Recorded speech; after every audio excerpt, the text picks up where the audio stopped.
歡迎收聽土炮新聞台，我係何詩。喺8月12號同埋13日啦，香港不足48小時裏面呢，連續係發生咗2宗職業司機喺駕駛途中猝死嘅事件嘅。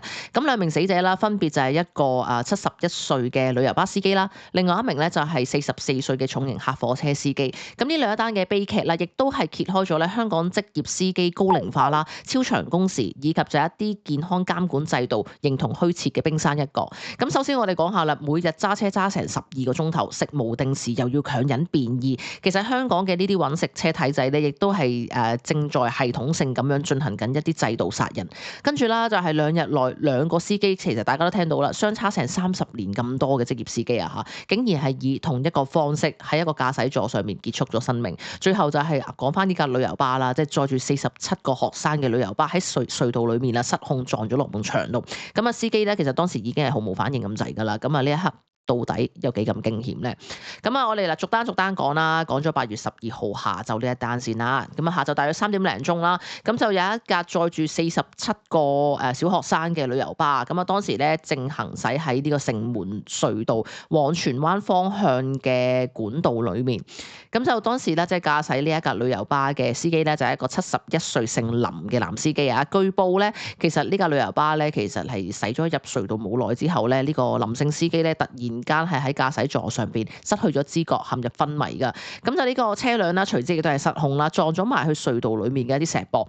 咁亦都係沿住埲牆咧係擦行咗成幾百米之後先至停低。咁車身咧亦都係一度冒出一啲白煙啦。其他嘅駕駛者咧即係見到呢個情況咧，亦都係立即報警嘅。咁就救援人員咧喺下晝大約3點20分嘅時候咧接報之後，亦都係好迅速咁樣趕到去現場。咁發現咧呢個林司機咧當時已經係冇反應噶啦。咁救援人員咧亦都係即場為佢進行一啲急救，並且咧係火速咁樣將佢送咗去仁濟醫院度搶救。咁啊好快啦，去到直至到當日嘅下午5點13分嘅時候啦，醫院咧就證實呢個林司機咧係經過搶救之後不治嘅。咁就車上邊啦47個嘅小童啦，喺意外裏邊咧，全部都係安然無恙嘅。咁而車上面一個年約50歲嘅女保姆啦，咁就手部係擦傷咗，咁有啲輕傷，咁啊清醒狀態下被送院治理。咁我哋就睇翻啦，其實咧呢個資料咧就係呢個林姓司機咧，其實就已經喺呢個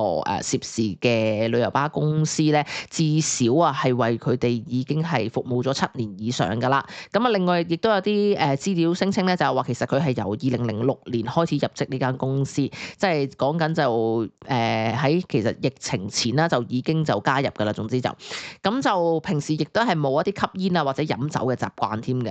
咁就另外啦，亦都有消息指啊，就話呢個林司機咧，其實幾年前啊係曾經接受過俗稱通波仔嘅一啲心臟手術。咁外界咧亦都係因此而懷疑佢今次嘅猝死咧，或者有機會係同一啲心血管疾病有關嘅。不過咧，但係到依家咧都即係未有一啲官方證實啊。咁就講話個死因究竟係點樣發生咁樣，即係都要等法醫去再去否驗先至知。咁就講完呢一單啦，即係當然啦，呢個悲劇嘅震撼都未平息，唔夠2日，即係唔夠幾個鐘啊。咁啊，第2日啦，即係好快啦，又有另一單嘅類似死亡事件再度發生啦。咁就喺8月13號啦，夜晚7點39分啦，大約係咁啊，有市民途經呢個青衣路近一間物流中心對開路段嘅時候咧，發現有一架重型嘅貨車咧係不尋常地咁樣停咗喺路上邊。咁就市民就見到咁樣啦，即刻上前查看啦。咁就驚見一個44歲姓張嘅男司機咧係俯伏咗喺個軚盤上邊，已經係昏迷不省人事。於是咧就立即報警求助。咁就去到咁樣啦，即係救援人員同埋警方接報到場之後咧，發現呢一個司機啦，身上面係冇任何嘅表面傷痕嘅，咁但係咧係已經係深度昏迷㗎啦。咁救援隊伍咧係迅速咁樣將佢從呢個駕駛室裏邊救咗出嚟啦。咁就由救護車係緊急送咗佢去仁濟醫院度搶救，咁就最終都係救唔返啦。咁就張姓呢個司機就喺當晚嘅8點45分宣告係死亡嘅。警方咧初步亦都係將呢單案件列為有人暈倒咁樣處理啦。咁就依家正在係調查緊意外係咪因為司機喺駕駛期間間啊，突然間可能暈啊，所以導致到咁樣。咁就即係雖然啦，官方消息咧就梗係即係淨係提及咗話呢架嘅客貨車咧就係停泊咗喺度啫。咁但係啊，其實係有其他嘅媒體咧就有引述一啲消息指咧，就係話咧，其實呢架貨車咧喺司機暈倒之後咧，係曾經喺冇人駕駛嘅狀態之下咧，係撞咗去路中心嘅即係路中間嘅一啲石壆嗰度嘅。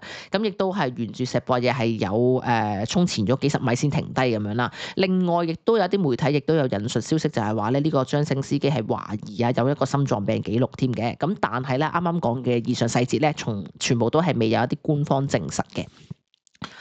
咁就去到咁樣啦，即係都講多少少先啦。雖然即係未有資料證實，即係呢個張姓嘅司機話有一啲咩心臟嘅叫做心臟病記錄啊，或者話其他嘅公佈嘅消息啦。但係咧，其實呢樣嘢亦都係反映出一個非常之嚴峻嘅現實，就係咧心血管疾病咧並非長者嘅專利。點解咁講咧？因為其實咧職業司機咧，由於咧長期都淨係咁坐喺度啦，又缺乏運動啦，飲食又唔定時啊，以及咧面對住一啲沉重嘅交通啊，同埋啲經濟壓力，其實咧佢哋往往都係會係高血壓啦、高膽固醇等等隱形殺手嘅高危族群。咁好多壯年嘅司機咧，亦都係為咗生計咧，即使啊身體即係出現一啲可能好微狀啊，即係唔係話特別嚴重嘅事件咧，少少輕微嘅事件啦，即係狀況見到啦，佢哋都會選擇就係頂硬上嘅，而忽視咗一啲潛在嘅健康危機。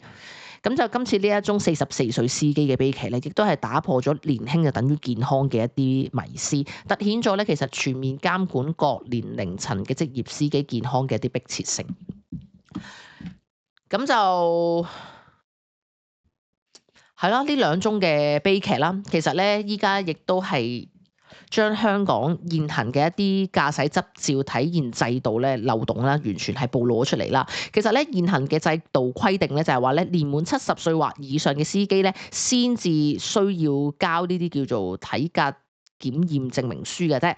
咁然而呢一次猝死嘅客貨車司機啦，只係得44歲，其實根本咧係唔受呢一個限制嘅。咁啊，大量40至到60歲正值一啲心血管疾病高峰期嘅壯年司機咧，其實佢哋嘅健康狀況咧，亦都係完全處於一個監管真空啊。咁更加嚴重嘅啦，就係咧，其實運輸署呢一份嘅體格檢驗證明書咧，係並冇規定醫生必須要進行任何嘅指定啦，或者一啲量化嘅檢查項目，例如就有啲咩咧，可能咩心電圖啊、血糖、血壓嘅測試啊咁樣。咁咧佢哋咧醫生啊，只係會憑住一啲可能臨床判斷去剔合格就 OK 噶啦。咁而標準咧亦都係極度主觀啦，同埋唔統一嘅。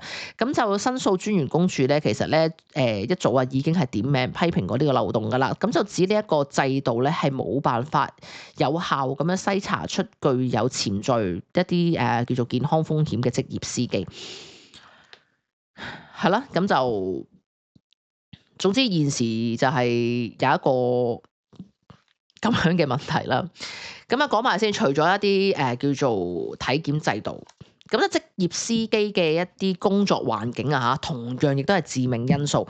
點解咁樣講咧？嗱，我哋根據翻職安局引述嘅調查啦，其實大約有48% 嘅受訪司機咧，亦都表示係有一啲健康問題嘅。咁最常見係有啲咩咧？就可能有啲肌肉同埋一啲叫做骨骼嘅毛病啦。咁就其次就係高血壓啊、腸胃或者消化系統嘅疾病啊。咁咧佢哋即係呢樣啦，同佢哋成日都坐啊，跟住精神又高度緊張啦。另外就飲食唔定時啊、缺乏運動啊等等咧，都有直接嘅相關嘅。咁喺香港啦，其實除咗一啲專營巴士之外咧，絕大部分嘅職業司機，包括就係可能貨車啊、的士啊、小巴司機等等都好啦。其實咧完全都係缺乏一啲有效嘅法定工時上限規管㗎。呢一種啊，每日可能揸車揸成12個鐘啊，又食無定時嘅模式咧，其實係等同默許佢哋無限加班嘅啫。咁就司機為咗要應付車租啊，或者另外就係啲油費啊，同埋家庭開支咧，亦都係被逼以時間去換金錢，另外就係以健康去換收入。咁啊，去到呢樣都講下先啦，即係關於呢啲專營巴士同埋其他商用車嘅一啲規管差異。其實喺香港咧，唔同類型嘅一啲商用車輛司機咧，喺工時規管上邊啦，即係差異都幾遠下㗎。咁啊，即係對於一啲專營巴士車長咧，運輸署咧就係已經制定咗相對明確嘅叫做巴士車長工作、休息及用膳時間指引。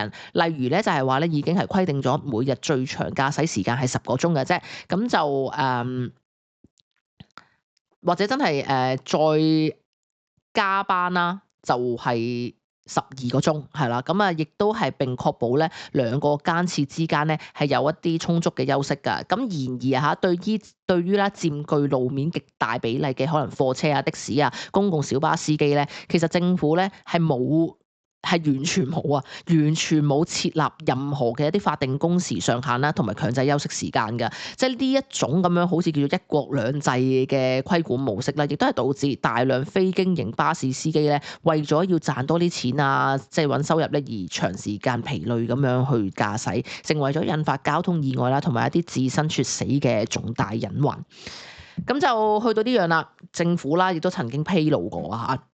其實喺2014年至到2016年期間咧，係已經有11個嘅車輛，即係公共服務車輛司機啊，喺駕駛期間因病發而死亡㗎啦。咁而坊間咧更加有媒體咧係自行整理過一啲數據指啦，就係話咧喺25年7月至到26年嘅6月一年間，亦都係總共都係有11宗即係司機懷疑猝死嘅個案。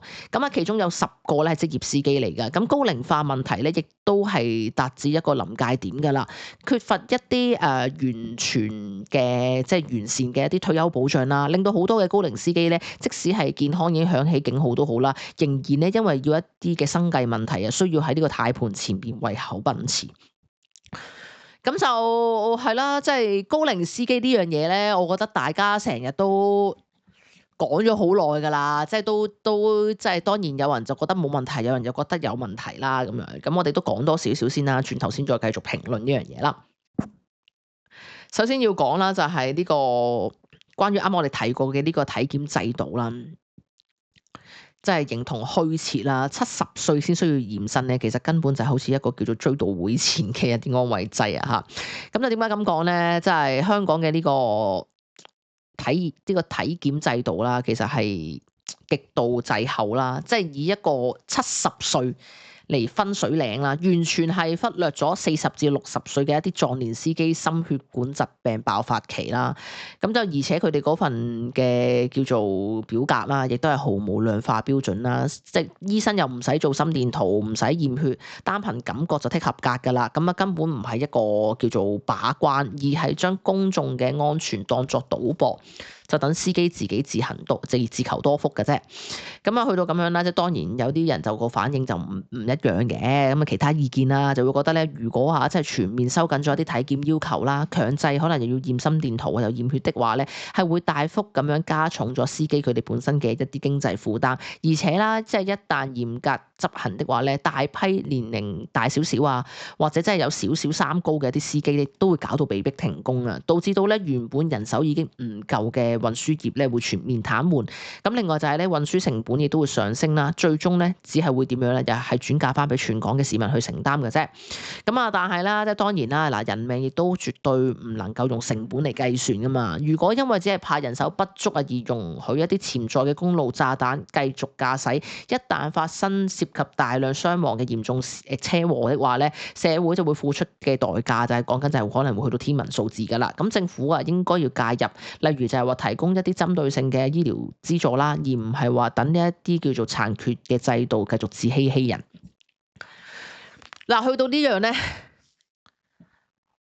我就覺得嗱，首先我自己意見先啦，我就唔覺得高齡司機真係一個好大嘅問題嚟嘅。你話除非啦，去到即係之前啦，即係當然有啲好極端啦，即係網上面有啲影片有影過，有啲的士司機真係高齡之餘，仲原來佢行路都有問題，行到下攞埋支拐杖呢個走去揸車，咁呢啲當然有問題啦。咁但係年紀大係咪等於身體一定係差咧？唔係嘅喎，其實今次嘅事件大家都睇到啦，44歲都可以有機會係有問題嘅時候。咁就所以去到呢啲位，我覺得首先就係大家唔好成日一睇到高齡司機就將所有嘢就覺得一定係高齡司機有問題先，即係呢樣嘢又係我覺得都即係當然咧，唔可以控制到大家啦。但係我覺得睇翻件事先咯，首先係要睇翻件事先咯，唔係全部都有問題噶嘛，即係唔好咁以偏概全咯。即係呢個係我覺得我即係都觀察咗好耐噶啦。每次一有一啲交通意外咧，一講緊啲司機年紀大少少啊，即係可能50零歲啊、60歲咧就都話噶啦，呢啲人唔好揸車啊成。bullshit 啦，我覺得講呢啲嘢，其實即係如果你咁樣講話，一年紀大嘅人唔好揸車，喂，不如大家平心而論咁講啊！成日條公路好多人飛車性嗰啲係後生嘅喎，咁佢哋成日超速駕駛，一陣間又搞到交通意外，係咪又叫嗰啲人唔好揸車啊？即係又唔見有人咁講嘅喎。嗱，我唔係偏頗一啲高齡司機啊嚇，但係我覺得真係不如大家公平啲啦，係咪先？咁唔通你咁講，唔通係咪全部人都唔好揸車咩？即係唔好無聊啦，大家。即係意外一定係有嘅，反而要做嘅嘢係點樣去令到呢啲意外冇咁容易發生咧？例如就係話譬如即係啱啱即係都有提過啦，就係話喺運輸業上邊其實真係依家比較困難嘅，你做得即係點解會咁講咧？就係真係冇人肯揸啊嘛啲車，即係例如之前都有同大家講過，譬如你講小巴司機啊，我真係唔係好見有後生嘅揸小巴嗰班，全部都係高齡司機。點解啊？冇人肯做啊嘛。咁你哋即係成日喺度鬧嗰班人。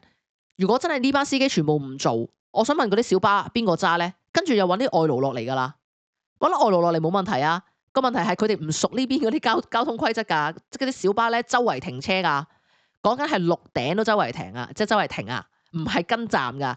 咁你哋咪又係嘈第二樣嘢啊，又喺度嘈啊，又日日喺度發癲啦。即係你冇一樣，你又喺度嘈第二樣。不斷無限 loop 嘅啫喎，咁你不如揾個方法解決佢好過啦，係咪先嗱？即係當然唔係話要啲高齡司機好似話要揸到真係完全揸唔到先至唔俾人嚟做。咁人哋有啲真係可能身體係好健康嘅時候，你冇可能你一支竹竿打沉成船人，覺得佢哋全部有問題噶嘛？呢個咪就係大家嘅問題咯，大家都會老噶，係咪先？我即係講真，我自己都會諗嘅就係我唔想。我去到可能即係我唔知啦，可能去到我哋係60、70歲嘅時候，我都依然係要做嘢，我真係儲唔到一個錢要去到退休嘅時候，我因為我要為2、3餐即係1日3餐溫飽而我需要出去做嘢，而原來我喺條街度我用我自己嘅努力去做嘢時候，原來俾你班人係咪喺後邊指住嚟鬧，即係呢個有冇同理心咧？但係我知道我講呢番説話咧，肯定今日呢段片下邊留言大班人鬧我，但係唔緊要，我覺得大家有大家意見嘅，即係所以講緊你咪就係話，呢家係講緊要解決嘅係嗰個即係首先就係啱啱講緊呢樣體檢嘅問題咯。反而你咪話，不如會唔會係收緊一啲呢個叫做體檢嘅要求咧？呢樣先真真正正幫到手咧，即係起碼要做翻少少啲，譬如啱啱都有講過嘢，譬如啲咩心電圖啊嗰啲要照下咯。咁起碼係安全啊嘛，但係如果真係照嘅話我覺得啦，你20歲你都要照啊。邊個話呢家後生就冇呢啲問題㗎？上次都同大家講過啦，中風都年輕化嘅時候，每個人都容易有問題。咁咪直頭你考牌，即係總之考啲商用車牌，全部人都要驗咯。咁咪唔好講嘢咯，係咪先？唔好因為人哋個年齡而去 judge 人哋咯。呢樣就我覺得真係公平啦。咁咪借住晒所有嘢咯。即係嗰個謝絕嗰個防止意外發生嗰樣嘢，咪可以去得更加大咯。即係可以做嘅就係咁樣咯。你唔好成日喺度即當然啦，年紀大可能嗰個叫做發病率係會比較高啲，但係唔等於後生嘅冇。呢個就係我想講嘅嘢。咁啊，另外啦都講埋啦，即係揾食車入邊揾命車啦，啲超長工時同埋一啲惡劣環境啦，其實係一啲制度性殺人啦。咁啊，點解咁講咧？因為咧缺乏最高工時嘅一啲規管咧，其實係摧毀司機健康嘅元兇啊！嚇，其實咧除咗一啲即係啱啱我哋講過啦，除咗專營嘅巴士啦，咁同埋呢啲貨車，即係貨車啦、的士司機咧，根本係冇法定嘅工時上限啊！咁為咗交車租養家，每日做成12個鐘或者以上已經係常態嚟㗎啦。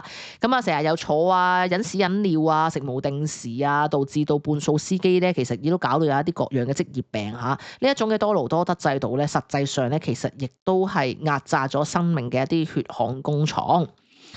咁啊，當然啦，即係反對嘅人啦，佢哋亦都會認為啦，好多嘅非專營巴士嘅職業司機，例如就係話的士啊、客貨車司機咧，其實本質都算係一啲自僱人士啊，或者一啲個體戶啊。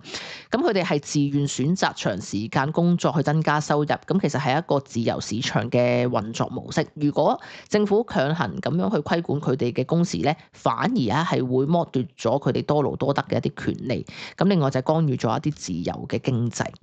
咁就呢一種所謂嘅自由選擇啦，其實根本係一啲偽命題啦。喺極高嘅車租同埋一啲營運成本壓力下咧，司機啊根本係冇辦法選擇唔超時工作嘅自由㗎。咁啊，其實啦，當一啲過勞嘅駕駛啦，導致到司機猝死，甚至啊發生車禍嘅時候咧，呢樣已經唔再係個人自由問題啦，而係嚴重嘅公共安全危機。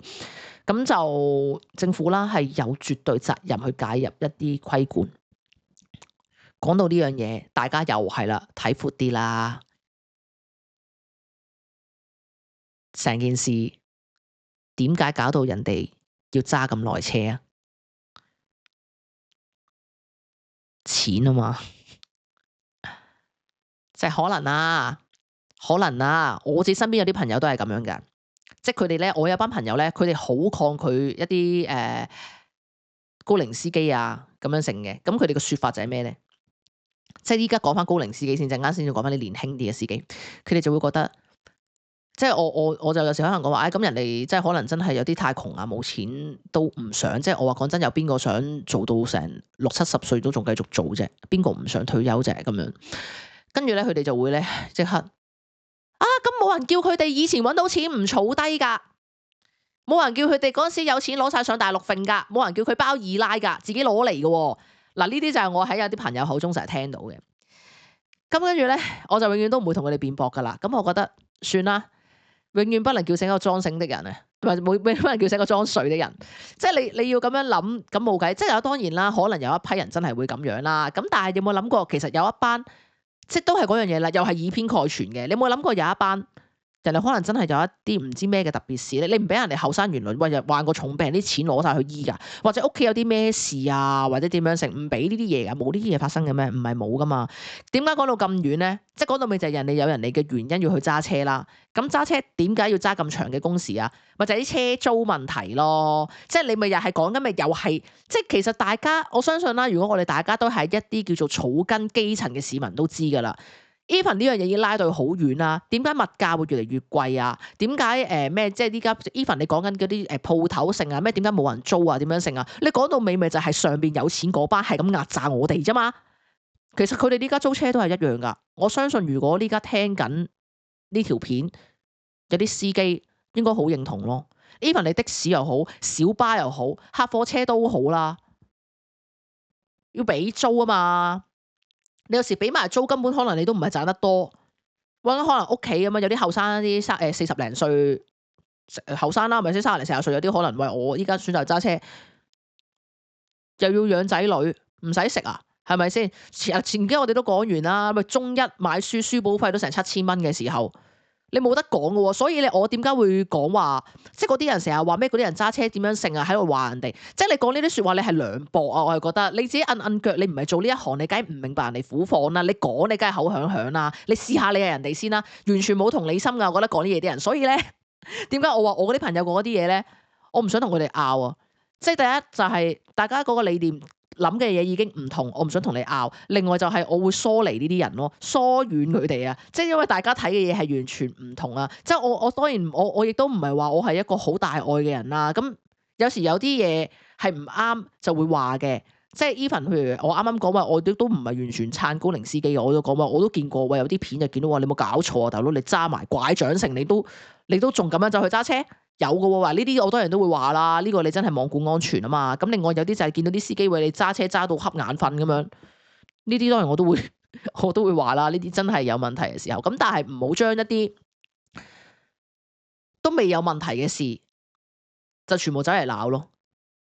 即係呢個亦都係典型香港人嘅問題嚟嘅。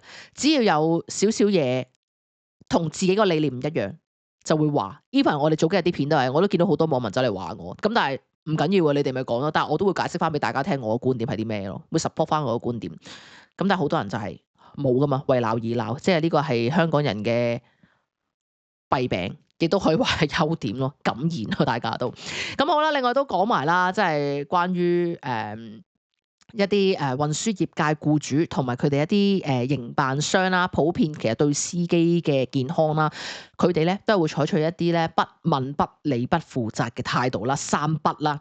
咁啊，亦都咧佢哋係將一啲保障道路安全嘅責任啦，完全係外判咗俾司機個人啦，同埋政府嗰一套落後嘅牌照制度。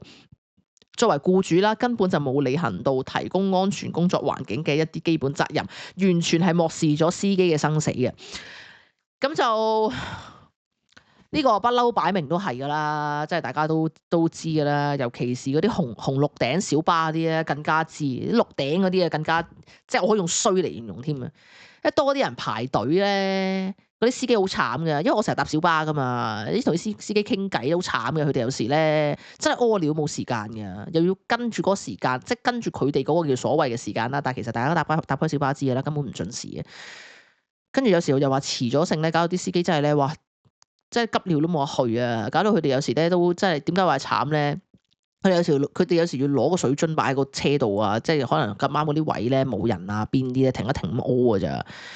好慘啊！真係，即係呢啲嘅司機咪知咯，唔知嗰啲人啊有冇講啊？就成日喺度話人哋啊，係啦嗱，去到呢樣啦，即係當然都有啲人幫佢哋嗰啲人嘅，幫嗰班有錢嘅就話佢哋啦，即係呢啲叫做中小型運輸公司經營啊非常困難啦，利潤啊薄弱啦，薄弱過你啲司機真係搞笑呢個。嗱，如果啊要求佢哋承擔翻司機定期嘅一啲全面體檢費用，甚至啊建立一啲疲累監測機制啊，好多中小企根本冇辦法生存啊！而且啊，司機嘅健康其實係健康狀況啊，屬於個人私隱。僱主如果過度詢問或者干預咧，亦都可能會引起啲勞資糾紛。咁啊，都要講翻啦，將呢啲叫做經營困難啊，作為罔顧人命藉口啊，係完全絕對站不住腳啦。保障員工基本健康同埋一啲工作安全咧，其實係任何企業營運嘅底線成本啊！如果一門生意嘅利潤係建立咗喺叫做壓榨員工生命同埋威脅公眾安全嘅基礎上邊咧，呢一種嘅商業模式咧，本身咧就應該係被淘汰或者重整噶啦。啱啊，冇錯，我啱啱都想講乜嘢叫做佢哋做呢啲嘢好困難啫？你要做噶嘛？點解司機冇呢啲福利嘅？喂，大家我哋出去打個工啦，係咪啊？我哋求其打份工，間公司都幫你買個醫療保啦。佢哋冇喎，即係除非你話講啦，9巴成啊呢啲大間啲嘅都有咯。你講緊呢啲咁樣咩營運商，全部都冇嘅，係咪？仲要食飯時間，你都唔安排一個好嘅時間俾人，俾個位人嚟食飯都冇。啲司機個個攞個飯盒喺架車度爬完咁樣，求其去屙完個尿咁啊，即刻走啦，係咪先？有時間肚痛，人哋想屙屎啊，可能搞到食飯時間都會減少咗添，食唔到一個飯盒分開兩次食嘅。你呢啲嘢冇保障人哋，你喺度講咩啫？即係去到咁樣啦，我學下我唔中意嗰班人先，我涼薄啲講先。你咁樣搞唔掂，你唔好做啦生意，即係你做唔起咯，係咪要咁樣講啊？但係另一方面亦都係啦，即係政府冇規管嘅就係。令到佢哋有好多灰色地帶去走嘛，可以唔做嘅咪就係唔做啦，典型商家佬啫嘛，即係賺到盡咯，咪就係咁樣咯，咪就係壓榨晒班前線，有啲咩事又係拱班前線出嚟擋，永遠有啲前線有問題，呢個已經係好大問題啦。咁你所以去到咁樣嘅時候冇噶啦，去到咁樣咪就係睇下政府會唔會做啲嘢噶咋。當然啦，我哋又係得個等啦，都咁多年啦，呢啲咁樣嘅制度，如果係要理嘅，一早就理咗啦。立法會開會有講過，所有嘢做過，實質有冇做啊？我哋大家都心裏有數啦，係咪？咁啊，唉，都費事鬧啊，鬧到口臭啊，要鬧我驚我鬧成個鐘啊條片。好啦，咁就去翻啲法律觀點先啦，都關於即係法律層面上面啦，司機喺一個駕駛期間猝死，其實僱主應唔應該負責任咧？咁我哋根據翻僱員補償條例第282章啦，其實呢一個咧採取一個叫做不問過失嘅原則咧，只要啊僱員係喺受僱嘅工作期間，因為工作啦而嘈到一啲即係嘈住一啲意外，包括就係話喺駕駛工作車輛嘅時候發生交通意外而死亡，即使意外係因為僱員自身嘅疾病而突發引起咧，僱主一般啊都必須要就係依法作出一啲法定嘅賠償㗎。咁除咗法定賠償之外咧，如果死者家屬能夠就係證明僱主喺提供安全工作系統方面係存在疏忽，例如就係話明知道司機嘅健康係極度惡劣，仍然都要逼佢長時間工作啦，家屬咧甚至係可以循翻呢個普通法嘅途徑啊，提出民事索償添㗎，追討更加大額嘅賠償。不過即係現實啦，要證明翻僱主疏忽咧，都係嗰樣嘢啦，又係舉證門檻極高啦。咁依家啦，目前嘅灰色地亦都係正在依家我哋成日會面臨嘅一啲灰色地帶嚟嘅。咁就法例咧要求僱主負責賠償，但係咧係冇一啲清晰嘅法例強制咁樣廣大中小企嘅一啲運輸公司啊，喺日常嘅營運中預防呢啲意外嘅，又係咁啦。咁除咗一啲專營巴士有我哋啱啱提過嘅巴士車長工作休息用膳時間指引之外咧，其他嘅客貨車啊、的士啊嗰啲咧，完全都係缺乏咗一啲法定嘅工時上限，咪又啱講嘅嘢咯。所以就係我有時都唔想話認叻啊。其實所以成日都話啲事件睇闊啲咯。有時都明嘅，睇到有啲新聞好嬲啊、好盛啊，大家就係好主觀地俾你哋嘅情感去牽引咗自己。睇咗成件事先啦，制度問題啊嘛，你成日鬧啲司機冇用啊，我成日講啊，有頭髮邊個想做刺哥係咪？唔好咁講，唔係影射啊，有頭髮邊個想做癩痢？咁你人哋出嚟做嘢係有佢原因咯，你唔諗清楚就走去鬧人，咁同埋另一樣嘢就係呢家係咪真係所有嘅呢啲司機係咁出，個個都出意外啊？係咪十個出意外啊？唔係啊嘛。咁依家咪就係話，原來個意外特別越嚟越多嘅時候，我哋會見到嘅問題就係，首先第一就係司機高齡化，呢個真係大家密切要留意嘅嘢。所以要諗嘅就係點樣可以令到成件事更加好咧？例如就係喺呢一班司機裏邊有啲風險高嘅，嗰堆可以篩走佢咯，而唔係話一刀切全部唔要咯。咁都要諗下，同埋點解會有咁多呢班高齡司機啊？所以啱啱都一開波提過啦，啲後生唔肯做啊嘛，有堆唔肯做啊嘛。咁係咪都係好似啱啱係咁重複 loop 啦？係咪要揾晒外勞落嚟揸車？你哋開心啊？溝通可能有問題㗎，跟住你哋坐車可能又會驚啦，駕駛有啲唔同啦。另外就係大家喺道路上，其他司機仲更加驚添，因為啱啱我都提過啦，佢哋亂咁停車嘅。